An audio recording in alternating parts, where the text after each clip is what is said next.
Okay, I said there's lots of celebrities in town. That includes the VIP guests. I'm pleased to say I'm joined in the studio now by Walter Di Gregorio, who's FIFA's former communications director. Thanks so much. You're a very brave man, but it is beautiful in another way. And you must have been to a few World Cups in your time. Yes. What have you made of Russia's preparations? Well, what I heard is that they're on time. You know, that the problems we had for the last World Cup in Brazil was always the stadiums, that we were not sure are they in time or not, and that's, I think, for FIFA the biggest issue, because if the stadiums are not ready, it's hard to play.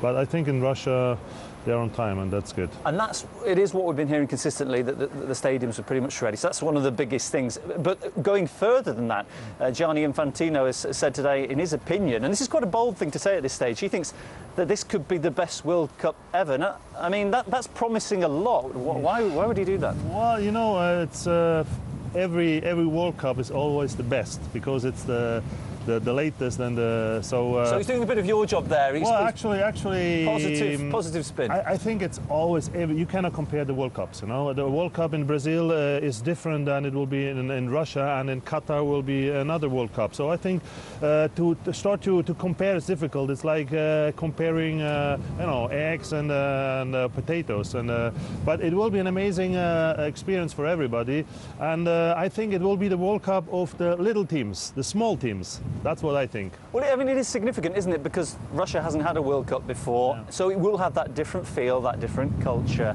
a different personality.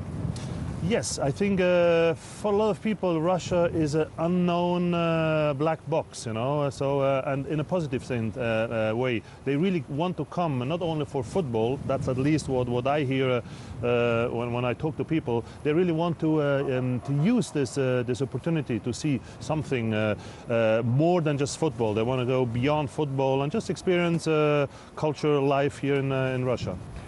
In terms of the draw, how significant is it? I mean, for many people, it's maybe not that big, but it's huge in terms of your chances as a team of winning the World Cup, depending on who you get. Yes, but you know, at the end of the day, whoever wants to win the World Cup has to beat the Germany.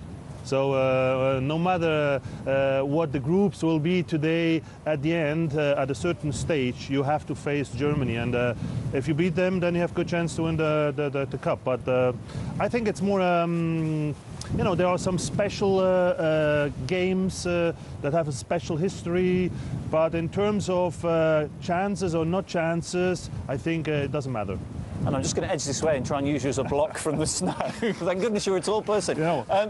Who will you be rooting for in today's draw? I don't know. I think are you joint nationality, Swiss, Italian? Well, actually, you know, that's a difficult question now. I'm Italian, and so it means that I can be absolutely relaxed, absolutely relaxed, as my Dutch friends, and by the way, the US. You know, they can just enjoy and see, because we're not here. But I have also a Swiss passport. Yes. And I think Switzerland, as Belgium, as Iceland, or the tiny kind of teams, I think this is the moment. I don't know why, but I think seeing the games of these, you know, the pressure always will be with the big nations: Brazil, Argentina, Germany, of course. And so it's a thing about how good you're mentally, you know. And I've seen a lot of games with the so-called small teams. They're pretty good. And I think it's been 5 different winners in the last 5 World Cups. That says all about just how open this tournament is. Anyway, we'll have to leave it for now. Yes. I appreciate it. I'll let you go. You put the kettle on, and I'll be in a luck. second. Okay, so that wraps it up for this hour. Stan Collingwood's going to be in the Kremlin State Palace for the draw. Be on the red carpet. Lucky Man will bring you the inside story next hour.